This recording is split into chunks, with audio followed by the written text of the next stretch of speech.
అందరికీ నమస్కారం నాన్న. కొణిదెల నాగబాబు గారు వైఎస్ఆర్సీపీ పార్టీ మీద, జగన్మోహన్ రెడ్డి మీద, వైఎస్ఆర్సీపీ సోషల్ మీడియా మీద విపరీతంగా కోపంతో ఉన్నారు నాన్న. అసలు ఏం జరిగిందనే విషయంలోకి వెళ్తే 2024 ఎలక్షన్లో జనసేన, టీడీపీ, బీజేపీ పొత్తులో భాగంగా ఆంధ్ర రాష్ట్రంలో వైఎస్ఆర్సీపీ ఘోర ఓటమి పాలైతే ఓటమి అత్యధిక మెజారిటీతో ప్రతి చోట గెలిచింది నాన్న. కేవలం 11 సీట్లకే వైసీపీ పరిమితమైంది. మిగతా అన్ని నియోజకవర్గాల్లో ఈ కూటమి విజయం సాధించింది నాన్న. ఇదిలా ఉంటే కొణిదెల నాగబాబు గారు సీరియస్ అవడానికి ప్రధాన కారణం ఆంధ్ర రాష్ట్రంలో ఎలక్షన్లు వన్ సైడ్ అవడానికి కారణం ఈవీఎంలో ట్యాంపరింగ్ జరిగిందంటున్నానా.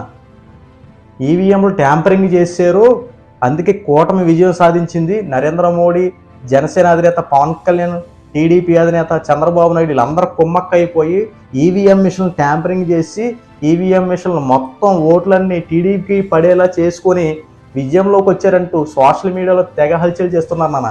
అయితే దీనిపై నాగబాబు గారు స్పందించారు. అంతేకాకుండా జనసేన 21 సీట్లు గెలవడం ఏంటి, ఎక్కడికెక్కడే విపరీతంగా ట్రోలింగ్ చేస్తున్నారు నాన్న.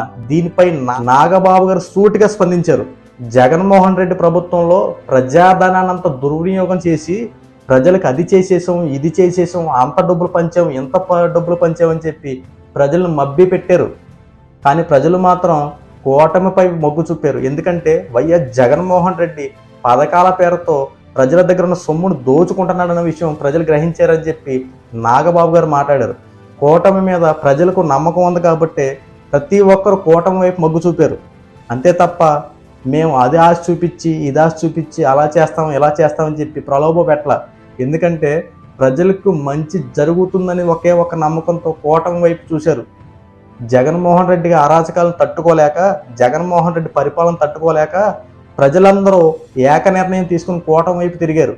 అంతే తప్ప ఎక్కడేది ట్యాంపరింగ్లు, మేము ఏదో ఈవీఎంలు మోసం చేసాయి, ఈవీఎంలని మొత్తం మ్యానిపులేట్ చేశారని చెప్పి సోది మాట్లాడదని చెప్పి నాగబాబు గారు చాలా సీరియస్ అయ్యారు.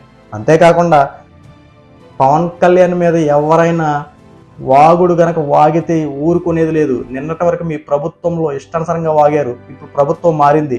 నోరు అదుపులో పెట్టుకుని పవన్ కళ్యాణ్ మీద మాట్లాడండి. ఏ ఒక్కడైనా సరే సోషల్ మీడియాలో పవన్ కళ్యాణ్ గురించి కనుక చెత్త మాటలు మాట్లాడినా, కూటమి విజయం పైన ఎవడైనా అసత్య ప్రచారాలు చేసినా ఊరుకునేది లేదంటూ నాగబాబు గారు చాలా స్ట్రాంగ్ కౌంటర్ ఇచ్చారు నాన్న.